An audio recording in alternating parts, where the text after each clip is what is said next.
हरिद्वार जिले के विभिन्न क्षेत्रों से पहुंचे बीजेपी कार्यकर्ताओं ने शनिवार को उत्तराखंड के मुख्यमंत्री पुष्कर सिंह धामी से मुख्य सेवक सदन में मुलाकात की।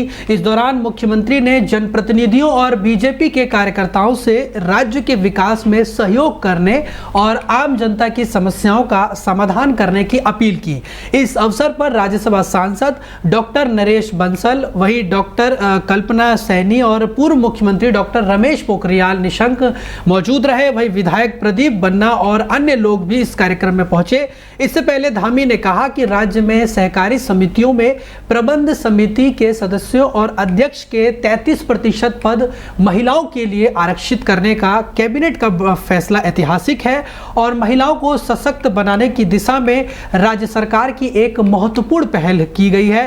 वहीं सीएम धामी ने कहा कि राज्य में सहकारी समितियों में प्रबंध समिति के सदस्यों और अध्यक्ष के 33% पद महिलाओं के लिए आरक्षित करने का कैबिनेट का फैसला ऐतिहासिक है। महिला सशक्तिकरण की दिशा में यह राज्य सरकार की एक बड़ी पहल है। उन्होंने कहा कि सरकारी नौकरियों में महिलाओं के लिए 30% आरक्षण के प्रावधान के साथ ही राज्य सरकार ने मुख्यमंत्री नारी सशक्तिकरण योजना, लखपति दीदी योजना और मुख्यमंत्री आंचल अमृत योजना समेत कई योजनाएं बनाई हैं जो कि महिलाओं को और सशक्त और आत्मनिर्भर बना रही है। उत्तराखंड में लोकसभा चुनाव के बाद पहली बार धामी सरकार की कैबिनेट बैठक हुई जिसमें कुल 12 निर्णय लिए गए हैं। वहीं जल्द प्रदेश में निकाय चुनाव होने हैं। लोकसभा चुनाव के समाप्त होने के बाद पहली कैबिनेट की बैठक हुई जिसमें कुछ बड़े निर्णय लिए गए हैं। ऊर्जा और वैकल्पिक ऊर्जा का ढांचा, 80 नए पद और स्वीकृत विद्युत सुरक्षा विभाग का मामला पहले 65 थे। बता दें कि उत्तराखंड एकीकृत महानगर विधेयक 2024 स्टेट में विभिन्न परिवहन व्यवस्था को ठीक करने को लेकर नया प्राधिकरण बनेगा जो कि ट्रैफिक को देखते हुए विकास कार्यों को स्वीकृति देगा। वहीं आवास विभाग में नियुक्ति में कार्मिक विभाग के ही नियम लागू होंगे। वहीं वित्त सेवा के अधिकारियों की नियुक्ति के बाद भी अलग अलग प्रमोशन के दौरान भी ट्रेनिंग आयोजित की जाएगी। बाकी श्रवणों में भी ट्रेनिंग होती रहेगी।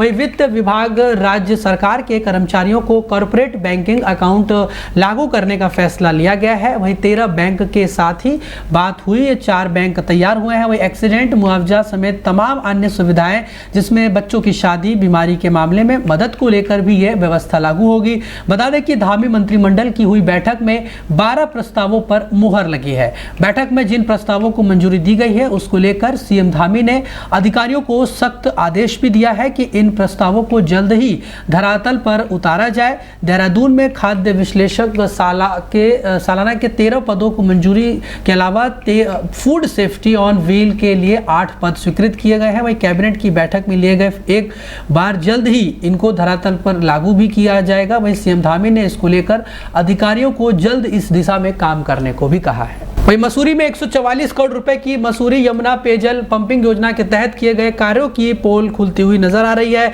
मसूरी के गांधी चौक पर जल निगम द्वारा 6 इंच की लाइन का वॉल फट गया है जिससे कि पूरा क्षेत्र पानी पानी हो गया है। देखने पर ऐसा लग रहा था कि मानो कोई झरना बह रहा हो जिसका लोग जमकर आनंद भी लेते हुए नजर आए।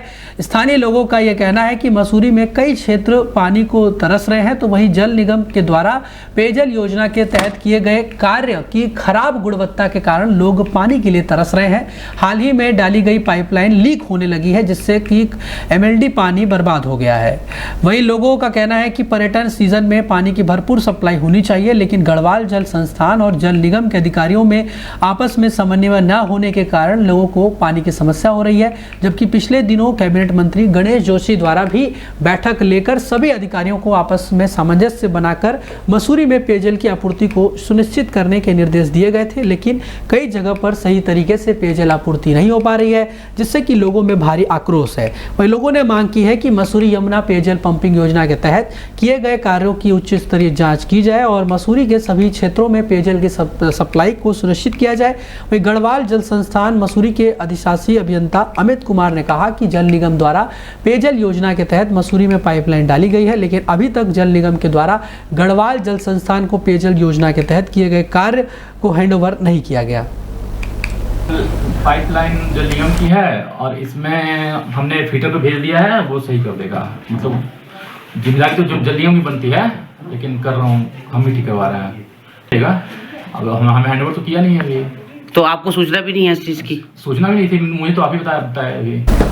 वही अल्मोड़ा की ओर जा रही एक ऑल्टो कार दुर्घटनाग्रस्त हो गई है। हादसे में कार में सवार 4 लोग गंभीर रूप से घायल हो गए हैं, तो वहीं एक 5 माह के बच्चे की मौके पर ही दर्दनाक मौत हो गई। सूचना पर पहुंची पुलिस ने घायलों का रेस्क्यू कर रामनगर सरकारी अस्पताल पहुंचाया, जहां उनका उपचार चल रहा है। जानकारी के मुताबिक दुर्गापुर बमनपुर कोटद्वार जिला पौड़ी गढ़वाल निवासी किरण, जिनकी उम्र 26 वर्ष है, और पत्नी दीपक नेगी, अमित नेगी 26 वर्ष और पुत्र उमेद सिंह सरोज 55 वर्ष, पत्नी स्वर्गीय बालम सिंह गंभीर रूप से घायल हो गए हैं, जबकि अंश नेगी 5 माह का पुत्र दीपक नेगी की मौके पर ही दर्दनाक मौत हो गई। बताया जा रहा है कि हादसे के सभी लोग एक ही परिवार के सदस्य हैं। वहीं घायलों को रामनगर सरकारी अस्पताल ले जाया गया, जहां गंभीर हालत को देखते हुए डॉक्टर द्वारा हायर सेंटर रेफर कर दिया गया है। इसमें 3-4 लोग घायल हुए हैं और ये डोडियाल से 200 मीटर की दूरी पर आगे, और जो नैल कमान पर रोड जा रही है उससे भी 100-150 मीटर को पीछे को बीच में हुआ है।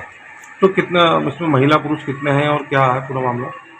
उसमें महिला पुरुष तो 2 महिलाएं हैं और एक पुरुष है और एक बालक। तो इनकी हालत कैसी है इस समय? चोटें सबको आई।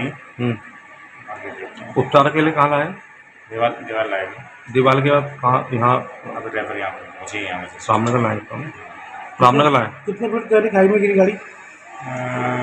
खाई तो बहुत ज़्यादा है, कोई 100 मीटर सल्ट अल्मोड़ा की ओर जा रही एक अल्टो कार दुर्घटनाग्रस्त हो गई। हादसे में कार में सवार 4 लोग गंभीर रूप से घायल हो गए, तो वहीं एक 5 माह के बच्चे की मौके पर ही दर्दनाक मौत हो गई। सूचना पर पहुंची पुलिस ने घायलों का रेस्क्यू कर रामनगर सरकारी अस्पताल पहुंचाया। हालत गंभीर देखते हुए रामनगर सरकारी अस्पताल के डॉक्टरों ने उन्हें हाई सेंटर रेफर कर दिया। डेली 24 भारत के लिए रामनगर से अरबाज खान की रिपोर्ट। वहीं उत्तराखंड में आज से प्री मानसून बारिश का दौर शुरू हो जाएगा। प्रदेश भर में अच्छी बारिश होने की संभावना है। बारिश को लेकर राज्य के सभी जिलों में येलो अलर्ट भी जारी कर दिया गया है। मौसम विभाग की ओर से जारी पूर्वानुमान के अनुसार 23 से 26 जून तक राज्य में अच्छी बारिश होने की संभावना है। वहीं गरज चमक के साथ आकाशीय बिजली चमकने और झोंकेदार हवाएं चलने का भी अनुमान जताया गया है। हवा 40 से 50 किलोमीटर प्रति घंटे की रफ्तार से चलेगी। तो वहीं मौसम विज्ञान केंद्र के निदेशक डॉक्टर विक्रम सिंह ने बताया कि 25 जून के बाद उत्तराखंड में कभी भी मानसून प्रवेश कर जाएगा, जो अगले 2-3 दिन में पूरे राज्य में पहुंच जाएगा। और मौसम विभाग द्वारा जारी अलर्ट को देखते हुए नैनीताल के अपर जिला मजिस्ट्रेट PR चौहान ने बारिश, आंधी तूफान के कारण मार्ग बाधित होने और संवेदनशील क्षेत्रों में होने वाली घटनाओं का तत्परता से निपटने के लिए जनपद के अधिकारियों को अलर्ट रहने के लिए कहा है। उन्होंने कहा कि लोनिवी के समस्त खंडों में भूस्खलन से संवेदनशील मार्गों पर इस अवधि में JCB मशीनों और गैंग कार्मिकों की तैनाती सुनिश्चित की जाए और वैकल्पिक मार्गों को यातायात हेतु सुगम रखा जाए।